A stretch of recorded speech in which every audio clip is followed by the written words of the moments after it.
जय श्री कृष्ण। श्रीमद् भगवत गीता अध्याय 14 प्रकृति के 3 गुण। आगे सुनते हैं। अगला प्रश्न दिव्य पद पर आसीन व्यक्ति के व्यवहार के संबंध में है। भौतिक पद पर स्थित व्यक्ति शरीर को मिलने वाले तथाकथित मान तथा अपमान से प्रभावित होता है, लेकिन दिव्य पद पर आसीन व्यक्ति कभी ऐसे मिथ्या मान तथा अपमान से प्रभावित नहीं होता।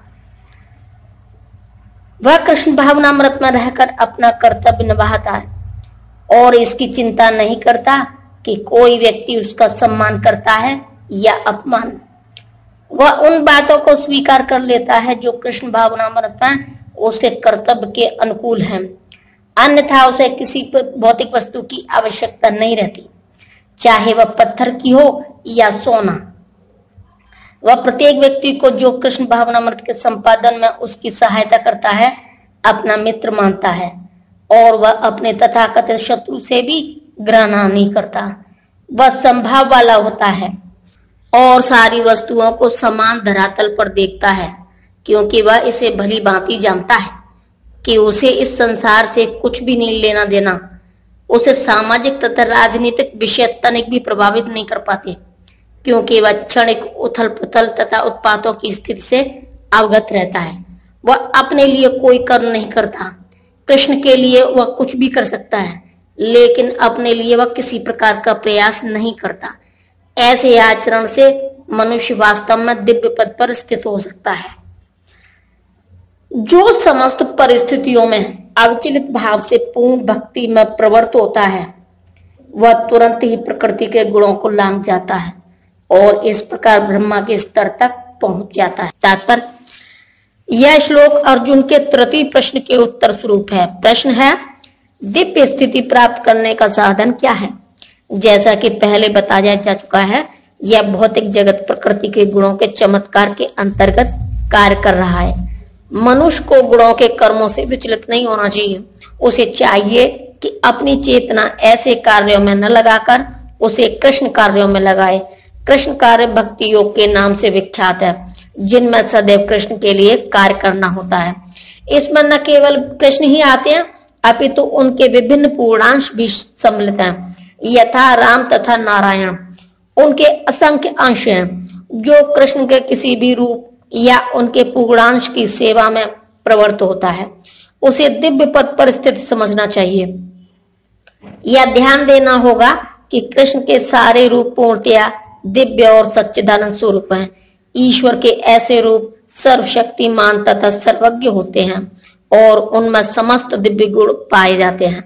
अतएव यदि कोई कृष्ण या उनके पूर्णांशों की सेवा में दृढ़ संकल्प के साथ प्रवृत्त होता है, तो यद्यपि प्रकृति के गुणों को जीत पाना कठिन है, लेकिन वह उन्हें सरलता से जीत सकता है। इसकी व्याख्या 7वें अध्याय में पहले ही की जा चुकी है। कृष्ण की शरण ग्रहण करने पर तुरंत ही प्रकृति के गुणों के प्रभाव को लांघा जा सकता है। कृष्ण भावनामृत या कृष्ण भक्ति में होने का अर्थ है कृष्ण के साथ समानता प्राप्त करना। भगवान कहते हैं कि उनकी प्रकृति सच्चिदानंद स्वरूप है और सारे जीव परम के अंश हैं। जिस प्रकार सोने के कण सोने की खान के अंश हैं, इस प्रकार जीव अपनी आध्यात्मिक स्थिति में सोने के समान या कृष्ण के समान ही गुण वाला होता है, किंतु व्यष्टित का अंतर बना रहता है, अन्यथा भक्ति योग का प्रश्न ही नहीं उठता। भक्ति योग का अर्थ है कि भगवान है, भक्त है तथा भगवान और भक्त के बीच प्रेम का आदान प्रदान चलता रहता है। अतः भगवान में और भक्त में दो व्यक्तियों का व्यष्टि तत्व वर्तमान रहता है, अन्यथा भक्ति योग का कोई अर्थ नहीं है। यदि कोई भगवान जैसे दिव्य स्तर पर स्थित नहीं है, तो वह भगवान की सेवा नहीं कर सकता। उदाहरणार्थ, राजा का निजी सहायक बनने के लिए कुछ योग्यताएं आवश्यक हैं। इस तरह भगवत सेवा के लिए योग्यता है कि ब्रह्मा बना जाए या भौतिक कलमश से मुक्त हुआ जाए।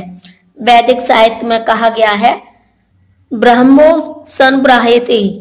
इसका अर्थ है कि गुणात्मक रूप से मनुष्य को ब्रह्मा से एकाकार हो जाना चाहिए, लेकिन ब्रह्मत्व प्राप्त करने पर मनुष्य व्यष्टि आत्मा के रूप में अपने शाश्वत ब्रह्मा स्वरूप को खोता नहीं।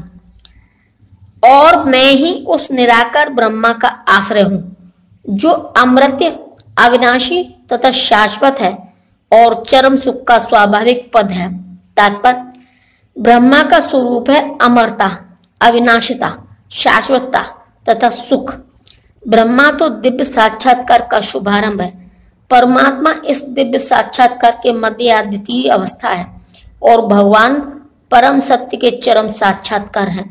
अतः परमात्मा तथा निराकार ब्रह्मा दोनों ही परम पुरुष के भीतर रहते हैं। 7वें अध्याय में बताया जा चुका है कि प्रकृति परमेश्वर की अपरा शक्ति की अभिव्यक्ति है। भगवान इस अपरा प्रकृति में परा प्रकृति को गर्भस्थ करते हैं और भौतिक प्रकृति के लिए यह आध्यात्मिक स्पर्श है। जब तक प्रकृति द्वारा बद्ध जीव आध्यात्मिक ज्ञान का अनुशीलन करना प्रारंभ करता है तो वह इस भौतिक जगत के पद से ऊपर उठने लगता है और क्रमशः परमेश्वर के ब्रह्म बोध तक उठ जाता है। ब्रह्म बोध की प्राप्ति आत्म साक्षात्कार की दिशा में प्रथम अवस्था है। जय श्री कृष्ण।